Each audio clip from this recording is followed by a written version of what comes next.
Action! Welcome back to Show and Tell. I'm Billie. This is going to be a very quick episode. It's a week before Rhinebeck, and I'm so not ready. I had a lovely invitation from two women who I met last year on the apple cider donut line to stay overnight at their house the night before and go to Rhinebeck with them.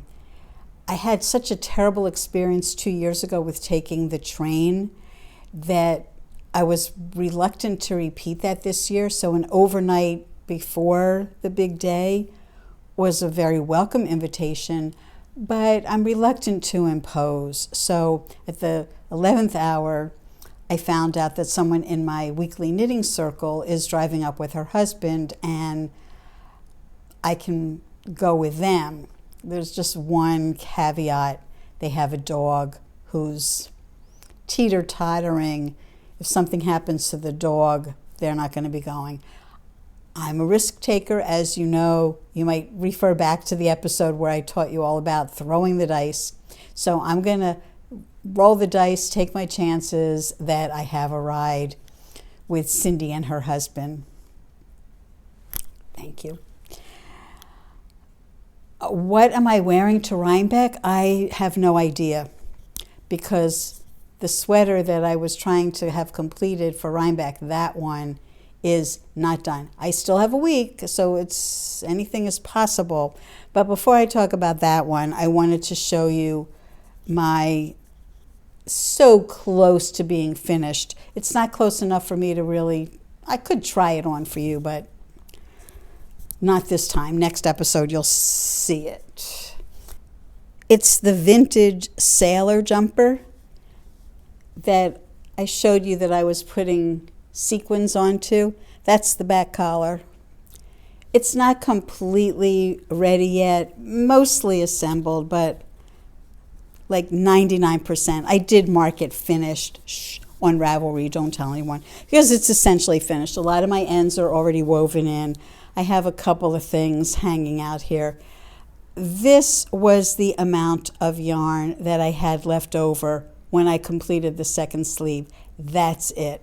I have an additional ball untouched, which I don't know. I mean, I really didn't have a plan for that. Maybe I'll make a beret at some point, or some other kind of a summery hat, maybe some kind of a sailor hat. If you know of a pattern for making a sailor hat, even if it's crochet, do me the courtesy of sending it my way in the comments.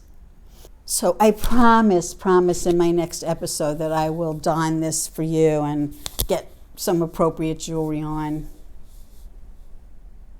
But I'm really happy with how it's turned out so far. I wanted to share some pictures with you from the other people in the knit along. Only one of them, I think, is completely finished, but I'll get some pictures when we meet again tomorrow, and I'll put them into this video so you can see what the others are looking like.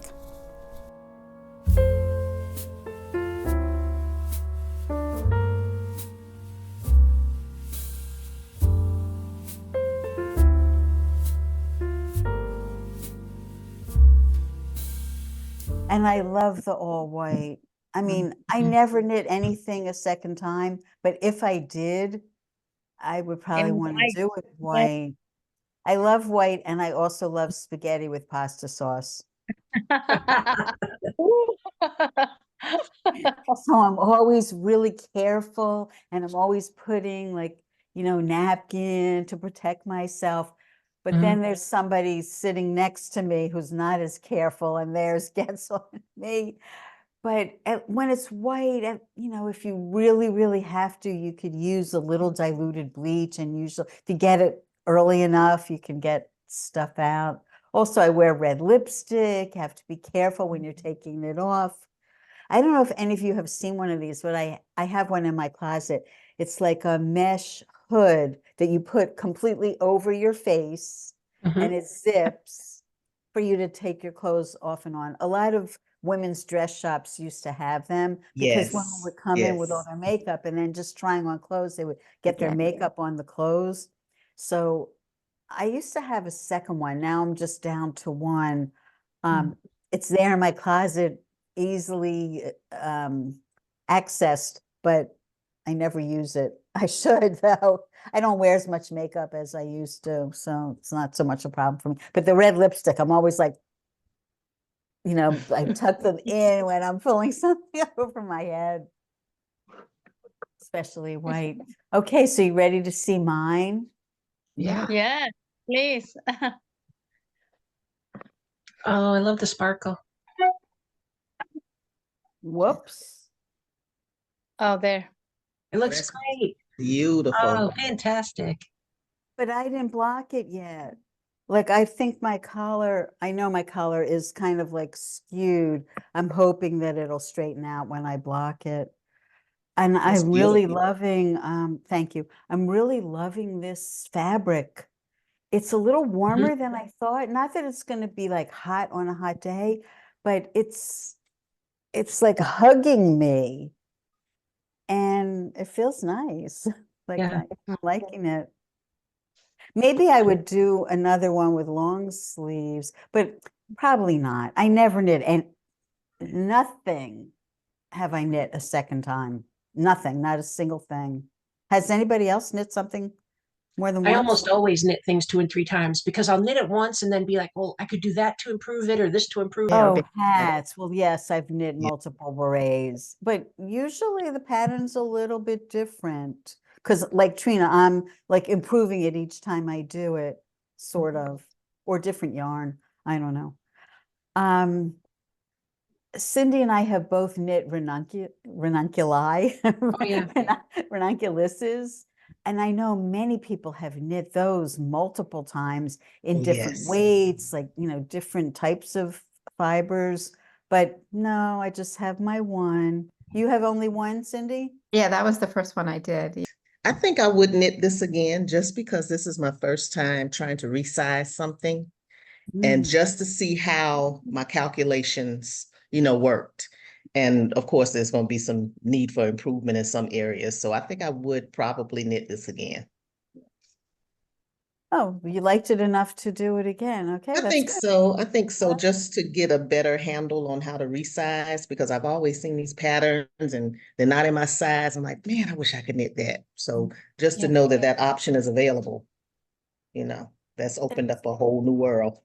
I think it's not as complicated as people fear it is. It's sort of like, kids and mathematics. Some kids are really afraid of it. But when you break it down to, here's 1 penny and here's another penny and that's two. And if you have five, it's a nickel. It's not that overwhelming. And I think that's the situation here. A lot of people are like, whoa, math, this is going to be complicated. But it's no more complicated than putting a tape measure around your bust, which not for everybody, but for many women, that is their largest measurement. For me, my hips are larger, much larger. So you got to know that. But if you need 46 inches up here, then make sure that however many stitches you're getting per inch, that you have 46 times that going all the way around. And if you're doing front and back, so usually it's half and half. Some people may put more stitches on the front if they're, really big in here and fewer on the back. But no matter what, the total has to give you 46 inches times your number of stitches per inch. And that's pretty much it. And then if you want it like more fitted at your waist and you want ease, so add in, let's say your waist is 37 and you want several inches of each. So make that 40 inches times the number of stitches. Same thing for the hips. And just, make sure as you go along that you're hitting those numbers and you'll usually get a pretty good fit. Now that's the easy part, the body. The sleeves are a whole other thing because like Cindy's experienced, this part may fit you, the whole arm side thing, but now you have to get your sleeve cap to fit into it. if you're doing a fitted sleeve, you don't have to. The sweater that I'm working on now, I don't know if you've seen it, but here's my swatch. I happen to have it handy. This one, I decided I didn't want to deal with a set-in sleeve, just like that whole fitted thing. I wanted to do a drop shoulder to make it a little less of a headache for myself. So, that can be easier too. Like, it's not a rule that you have to do a set-in sleeve.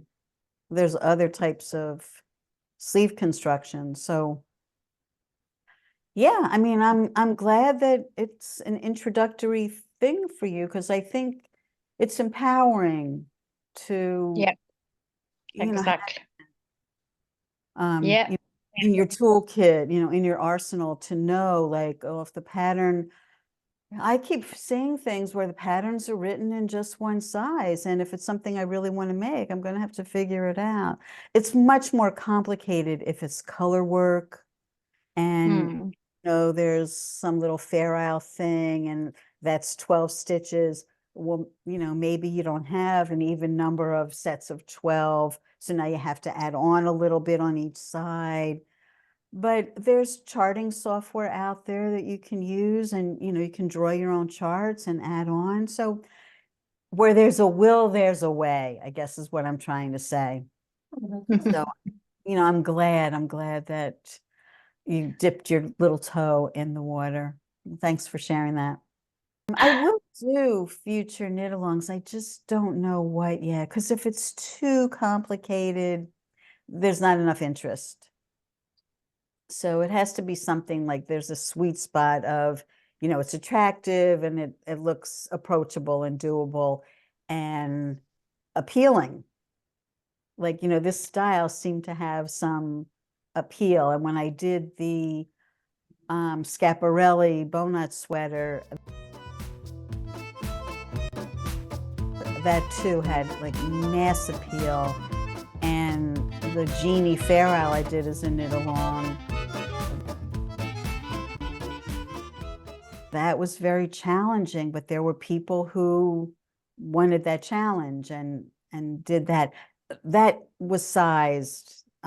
Susan Crawford did size that up, so that obstacle wasn't there. But the very teeny stitches were daunting. That sweater took me 4.5 months.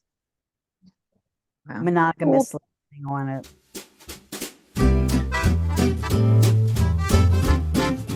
This one? Oh, let's Yes. knit.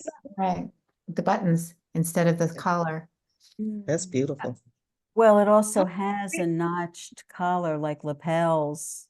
Little twist kind of cable. Yeah. Yeah, very thin cable. Wow. It is very different from this one. Yeah, it looks like it has shoulder pads too. Yeah, maybe. It's a drawing, so, they could have enhanced her shoulders. I saw a sweater once at the Metropolitan Museum of Art. It was designed by Ralph Lauren, and it had a beautiful shoulder like this, where it kind of like wrapped up and over. It was a set-in sleeve, but the shape of the sleeve cap must have been a little different than what I do.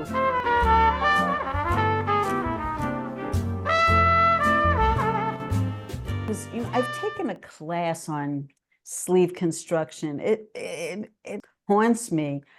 The measurement from the bottom where you start decreasing to here can vary, like this dimension. Well, I'm not showing this well, but going from the top down, that could be 5 inches, it could be 3 inches, it could have, your bell shape at the top can have various heights and various slopes. It can be very tall and narrow, it can be very squat, and it gives you a different shape. Whatever he did for that sweater, it had this really like rounded, nice shape. It's something that I probably should play around with. And this sleeve almost looks like that. It looks like it really like rolls up and over. Instead of starting here, it looks almost like it comes over to here. It does, but it's somehow giving that illusion.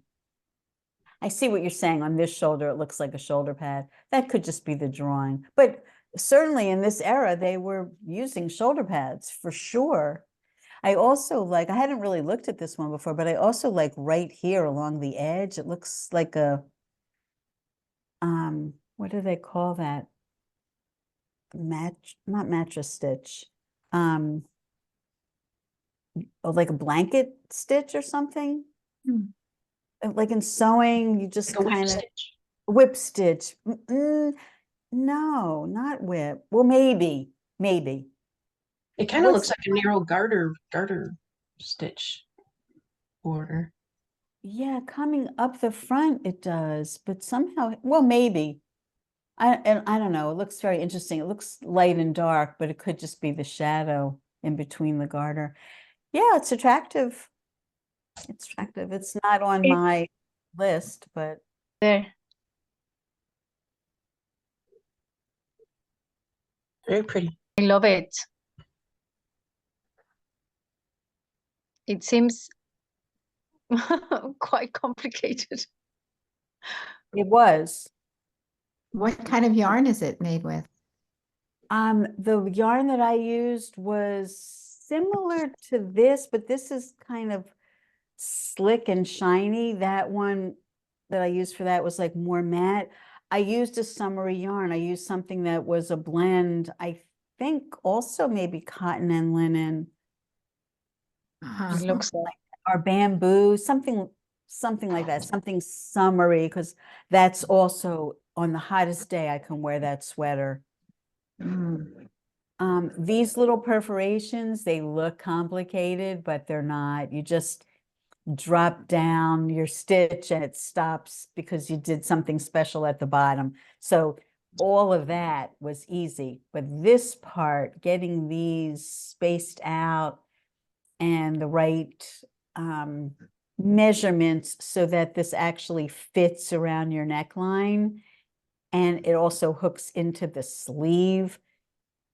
It was tricky. I think a lot of people struggled with that. I think everybody got a pretty good result, but for me, like this sleeve, see, it's like very like loose kind of. It's not like this sleeve, which is totally fitted. Well, on me, it's even looser and it's hanging down more in here on mine. And I would have to take the sleeves out and probably do something different there, which throws all of this off, which might be okay. I mean, if you want to do it, I am willing to do that one again. yes, I love that one. I seen that one also. I want to make that. I want to make all of them. Let me see if, okay, this one I'll show you. This one I've had my eye on, which is 3 colors. Oh, Yes, yeah. I love. Yes, I love it. Oh, Is whoops. that open in the back? Ay, mi Dios, qué bello. Ay, Eh. precioso. No, I think it's not open in the back. I think that's solid color. Oh, Okay. Oh, Yeah. yes. to make it look like kind of like a halter style. Mhm. Yep. Cool. So I love that one. I have the pattern for that. Yeah, I Gorgeous. do like that. I wasn't really looking to do something color, but because I have 2 color work things, well, 3 color work things Oh. on my needles at the moment. The sweater that I've been struggling with, yeah, if you want to do that one, you might be able to catch up to me. What's that? Let me see if I can find that one for you. It's really complicated, but I figured out the worst part of it. Oh, that's what you're working on? For a long time. I put it aside. the instructions didn't tell you how to knit it. Well, you're not seeing the, you know, I didn't pull up the picture of the whole sweater. This is a part of it. When I first started knitting it, the instructions, because they're vintage, didn't tell you how to knit it. It just said, you know, and it wasn't in these colors, but it said like, you know, knit 5 blue, knit 1 white, knit 2 red. And it didn't tell you how to manage your yarn. So I started stranding it, and I finished the entire sweater, measuring and everything, but the fabric had no give, and I couldn't get it on. Oh, I ripped out the entire sweater, and I'm in the process of reknitting it using intarsia. So there's a lot of bobbins, but in that way, the fabric is much stretchier. So I'm hoping this time around that I will get something that I can actually wear, because this pattern I really love. Do you want to see a picture of the full sweater? I'll see if I can yeah. find it for you. I mean, this is something that it's not going to be 6 or 8 weeks. This is going to be a very big time commitment. It's a lot of knitting, because see, the sleeves also have that pattern, not all the way down. There's a very big ribbing. See, from below the elbow to the Yeah. wrist. That's all I solid. don't think I'd want to do that. No, yeah, it's a lot. Either. It's a really special, beautiful sweater, but okay, yeah, it's Unique. it's major. It's major. Hmm, Yeah. quite unique. This one, which is it's, I love it's it. a crossover front,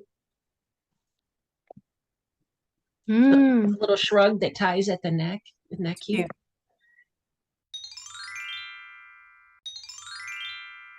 So getting back to Rhinebeck, what am I going to be shopping for there? Well, this is a conundrum, because there are a lot of vintage patterns that I would like to knit. I've been pining to knit with Kiviot, even a blend of Kiviot. The balls are very expensive without a lot of yardage. So I thought before I invest maybe like $250 into a sweater, it should be something that I really, really want, that will show this yarn off to its most beautiful perspective. And I haven't quite settled on that yet. I'll insert some pictures here of some things that I'm considering. Maybe you could comment and tell me which ones you think would be beautiful and worth spending that money on.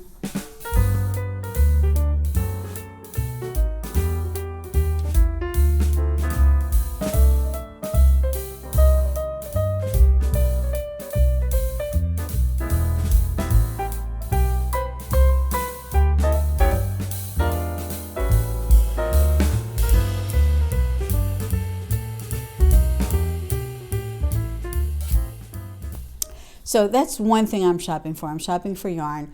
You know, I don't keep a stash, so I'm not looking to buy a lot of yarn for a lot of future projects. I still have several things in the works, which I'm about to show you. Besides that one, I still have this black sweater that I've been working on. I put this aside to do the knit along for the sailor sweater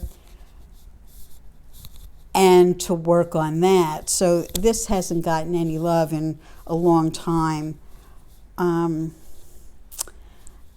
don't think I've ever shown you the back.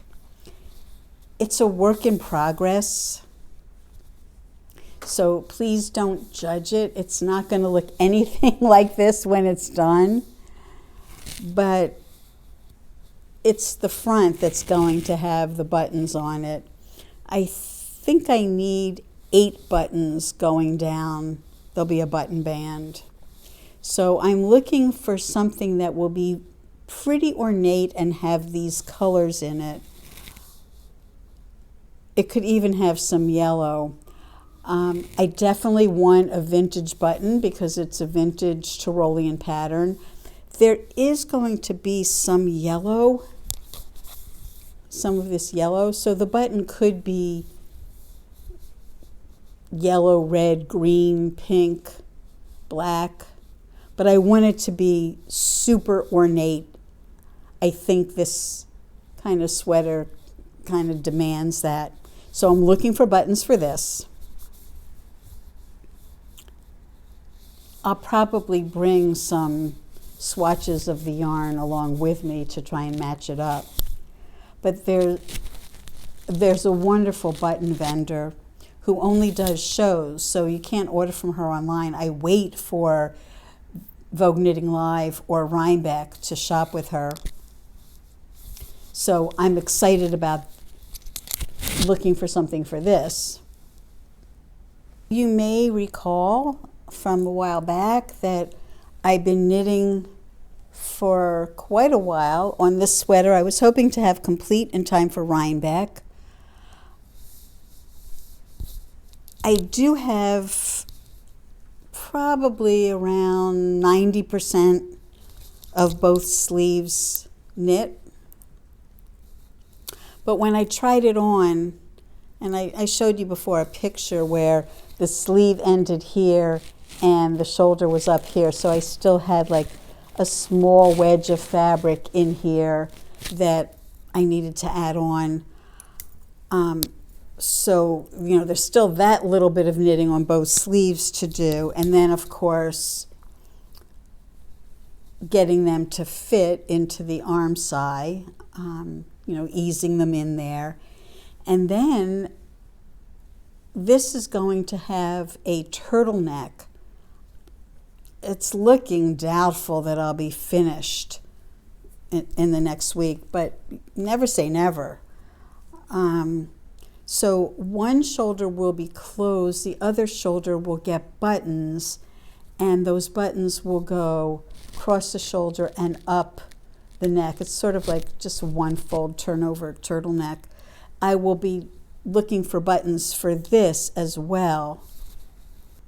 Fortunately, I have this swatch when I was trying to figure out my motif. I'll be able to bring this with me instead of the whole sweater if it's not done, to shop for buttons for this. I think it needs a lot of buttons. I think there's like 3 or 4 on the shoulder and then another couple going up here. So probably 7, 8 buttons for this as well. I will put the names of the patterns and links to my Ravelry page for each of these in the show notes. I'm still interested, now we know I'm probably not going to be finished, but I'm still interested to having you comment on how much yarn you think I will have left when I'm done. And I will be done soon, because after the sailor sweater, I'm going back to this. Now I've told you that, so I have to live up to that. There's another cone of white floating around here somewhere.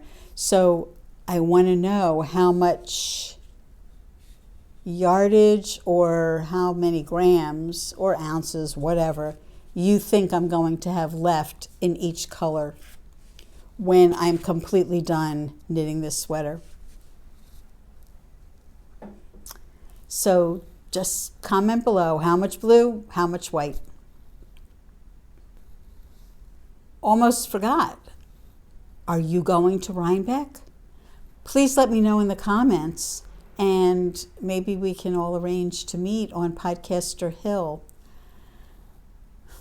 I hope you know where that is. The first year I went to Rhinebeck, I didn't really know, but it's on the main road that goes to the food trucks and up towards the apple cider donuts. But it's at the very beginning of that roadway. It's at a dead end, like one of the roads you come in on dead ends, and there's a big, beautiful tree there, which hopefully will have gorgeous yellow-orange foliage on it, like it did last year. So I will be on that hill. I have no idea what sweater I'm going to be wearing if this one's not done in time. So I can't tell you what to look out for, but you'll see me. You know my face at this point, right? I would love to meet you, so please don't be shy. Please come and say hello. and wish me a happy birthday, because my birthday is the day after the Rhinebeck weekend. I hope you all have a wonderful time there if you're going. If you're not, no worries.